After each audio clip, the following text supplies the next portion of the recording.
Mao Zedong, the chief architect of the Chinese Communist Revolution and the founding figure of the People's Republic of China, stands as a singular presence in the intellectual landscape of the 20th century, both as a political leader and as a thinker. He reinterpreted Marxism through a distinctly Chinese lens, grounding it in the lived experience of the peasantry and infusing it with his own philosophical meditations on power, history, and social transformation. This essay seeks to undertake a deep, analytical journey into Mao's philosophical legacy, steering clear of morale, simplifications, and instead focusing on the structural logic and theoretical design that underpinned his ideology and its practice. At the heart of Mao's thought lay a dynamic, process-driven vision of dialectics, drawing inspiration from Marxist-Leninist dialectical materialism. Mao emphasized contradiction as the fundamental force propelling development in nature, society, and human consciousness. His 1937 essay on contradiction serves as a defining articulation of this principle. In contrast to the more mechanical and deterministic interpretations of dialectics found in the Soviet tradition, Mao's dialectical method was fluid, voluntaristic, and action-oriented. He made a crucial distinction between primary and secondary contradictions within any given historical situation, insisting that recognizing these correctly was essential to effective revolutionary strategy. For Mao, contradictions were never fixed. They evolved, shifted in significance, and interacted dynamically.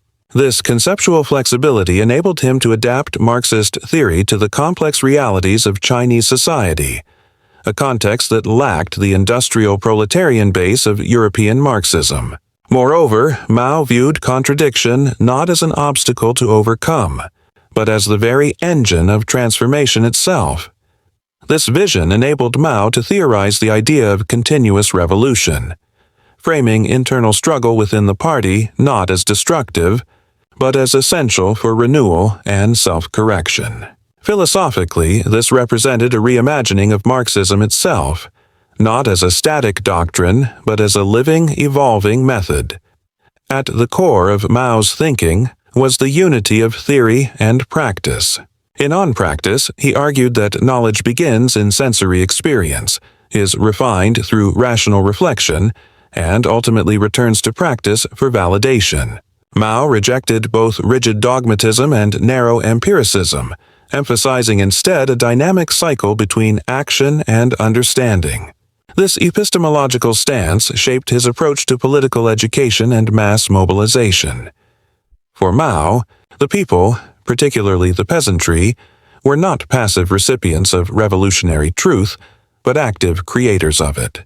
The party's task, therefore, was not simply to instruct, but to learn from the masses in an ongoing dialectical exchange. This principle, known as the mass line, became a cornerstone of Maoist philosophy. Mao's concept of practice was inseparable from political action. It justified radical departures from orthodoxy and encouraged perpetual transformation. Revolution, in his view, was not merely a means to an end, but an ontological process, a continual remaking of human subjectivity, community, and society. His thought carried a distinctly voluntarist impulse. Where orthodox Marxism often emphasized historical determinism and material conditions, Mao affirmed the transformative power of will, consciousness, and organized political energy. His deep faith in human potential, particularly that of the peasantry, underpinned his rejection of the Soviet model. In this sense, Maoism embodied a kind of revolutionary humanism. Human beings were not just products of circumstance, but agents capable of reshaping the world through collective struggle. Mao frequently drew upon metaphors of rebirth, purification, and moral renewal to describe the revolutionary journey. This voluntarist spirit found expression in sweeping initiatives such as the Great Leap Forward, which sought to accelerate socialist transformation through sheer human effort. Though the outcomes of such policies remain historically contested, the underlying philosophical vision was one of radical empowerment. Rooted in a profound belief in human agency and transformation, Mao's view of the ideological superstructure marked a decisive break from classical Marxism's focus on the economic base. He argued that cultural and ideological forms possessed relative autonomy and could, in turn, shape material reality. This conviction formed the intellectual foundation of the Cultural Revolution, which Mao launched to confront what he perceived as emerging capitalist tendencies within the party and society. Philosophically, this emphasis repositioned ideas, values, and cultural practices at the very center of revolutionary change. For Mao, culture was not neutral terrain, but a battlefield, a site where opposing worldviews contended to define the soul of socialism.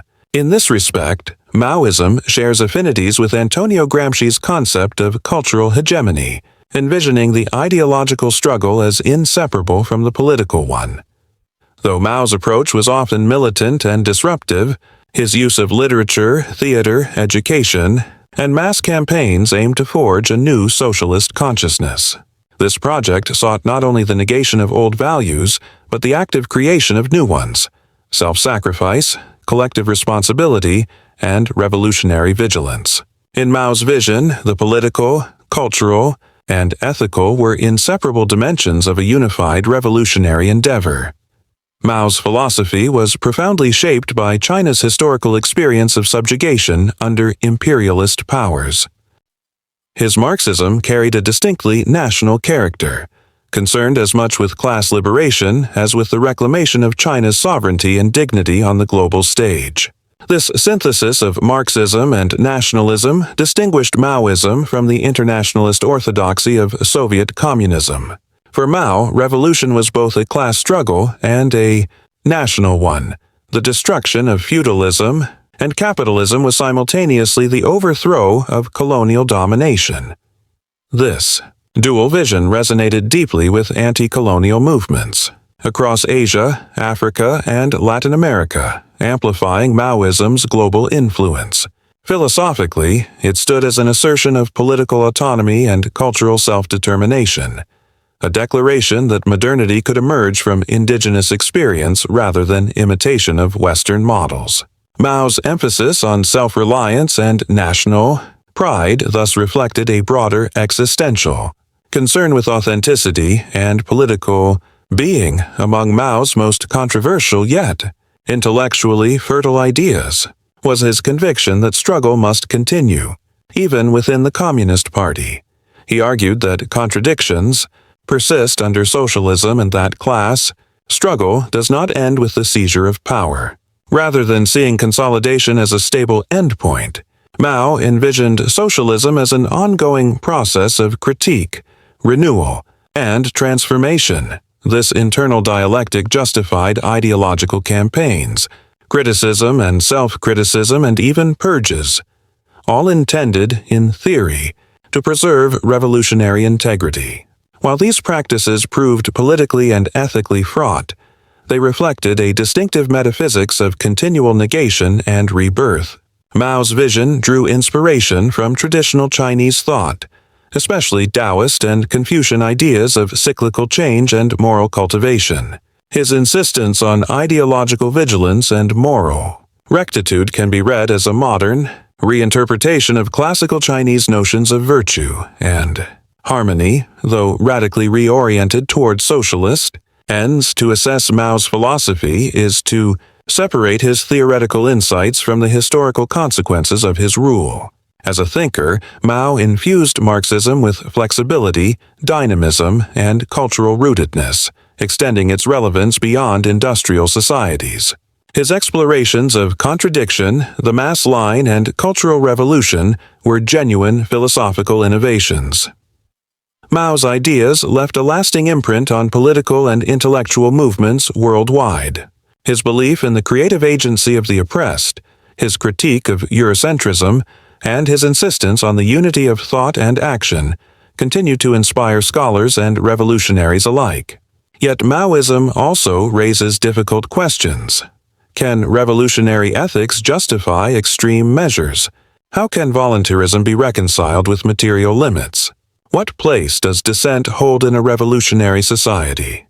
Mao's philosophy, with all its tensions and paradoxes, invites continued engagement with these enduring dilemmas.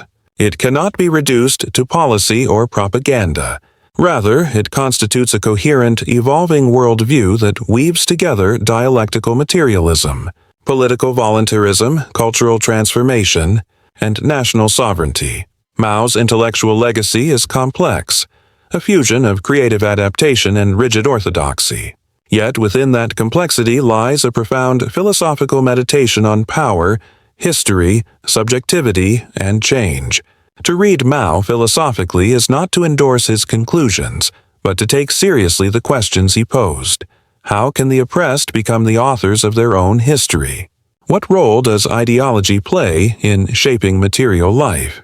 And can revolution be imagined as a continuous process of self-transformation rather than a single moment frozen in time? These questions continue to echo across generations, ensuring Mao's place as an indispensable figure in the global history of political thought.